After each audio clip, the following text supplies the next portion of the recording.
Will she do it, y'all? Is Paris gonna pull that trigger?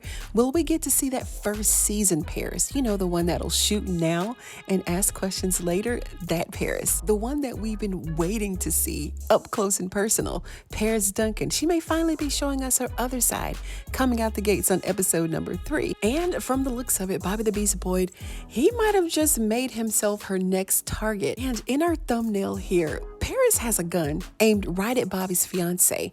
That may not have happened just yet, but after this week's synopsis, it could easily become reality. And we all know how Paris's love stories have ended in the past. They tend to end in bloodshed, for sure. Now, the official synopsis says that LC's plan to take down Senator Pettway and the Dixie Mafia finally comes to fruition. That sounds like a victory, right? Well, maybe. But when LC wins, someone else usually pays the price. And that boomerang effect, it may land Vegas right back behind bars or worse. Now, we've seen this pattern before. LC makes a move, the family celebrates, and then the dust settles just long enough for another Duncan to fall. It's the classic cause and effect storytelling. And if history repeats itself, Vegas might become the collateral damage of LC's vengeance, just like before. But let's be real. This week, all eyes aren't on LC. They're on Paris. And I only say this because last season, we saw how LC really got down by single-handedly taking down the Dixie Mafia one by one. So yeah, we get it. So what we want to see is how the story with Niles Monroe, Bobby the Beast, Black China, and Paris is gonna unfold. What's her name, y'all? I forgot Black China's name. Anyway, somebody let me know down in the comments. Paris is going through what I call an emotional boil-over. And I'm going to tell you why. Let's just imagine Paris' state of mind at the moment. We all saw from the first episode how she stormed into the house, anxious to tell cousin Curtis how she'd just been played by Niles and by Bobby. Imagine the humiliation, right? The rage, the regret. The man that she trusted, Bobby the Beast, was connected by blood to the same man that she thought she killed and then later found out that he's still alive. And to make matters worse, Bobby's so-called newfound friend Roman turns out to be her long-lost triplet brother. It's poetic betrayal at this point. And we all know that when Paris gets hurt, she doesn't cry, she calculates. So don't be surprised if her revenge doesn't go straight through Bobby.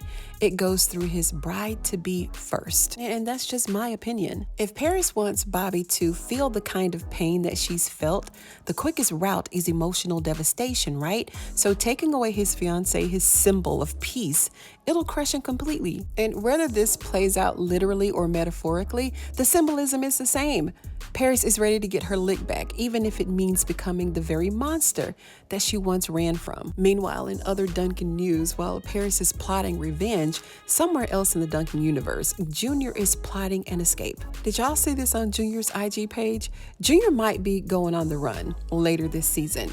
And y'all know this won't be the first time that he and Sonia had to get the hell out of Dodge. Remember? They ran away from Brother X when he was going to whoop his ass for sleeping with Sonia.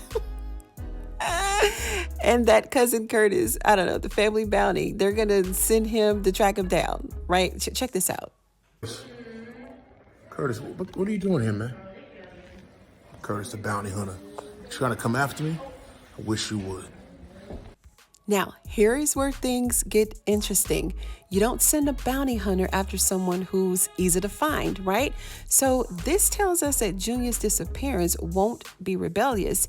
It'll be strategic. Will he be hiding from the Brotherhood after what happened to Brother Minister? Or is he finally realizing that the alliance that he built is nothing but a pack of backstabbing opportunists? Either way, Junior is playing with snakes and everybody knows how that's going to end. And let's just call this what it is. Junior's anger is selective. He's mad at the wrong people and the hypocrisy is starting to show. Being that Donna also kept this dark family secret about Junior's real paternity, why wasn't Junior equally as pissed at her? I never understood that as he is his father. She knew, just like everybody knew, but he gives Chippy and LC the cold shoulder, badmouth them, disrespect them, steal their money, and build an empire alliance against the people who actually love and care about him, which he gives Donna the S to put on her chest.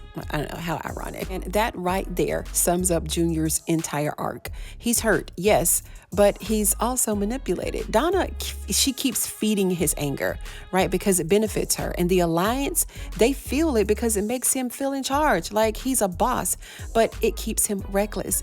And Junior, he's blinded by betrayal and he keeps fighting the wrong war. And Brother Elijah said it best. Junior, he used to care deeply for Brother Minister, but now his heart is filled with hate and deception.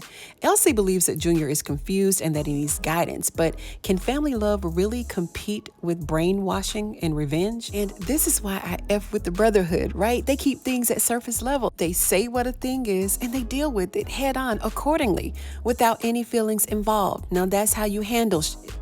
And the big question now is, will the birth of Junior's baby change him? You know, babies have their way of forcing you to confront the legacy that you're really building, right? Will he finally realize that the people that he's calling enemies are the ones who would lay down their lives for him? Or will he keep letting anger be his compass until it destroys every bond that he has left? These episodes are shaping up quite nicely after the long hiatus, so it's good that they're coming in hot, right? With juicy storylines, dramatic plot twists, new faces. Yeah, Vegas, he has a new love interest, an old high school classmate that he don't have any earthly idea who the hell she is.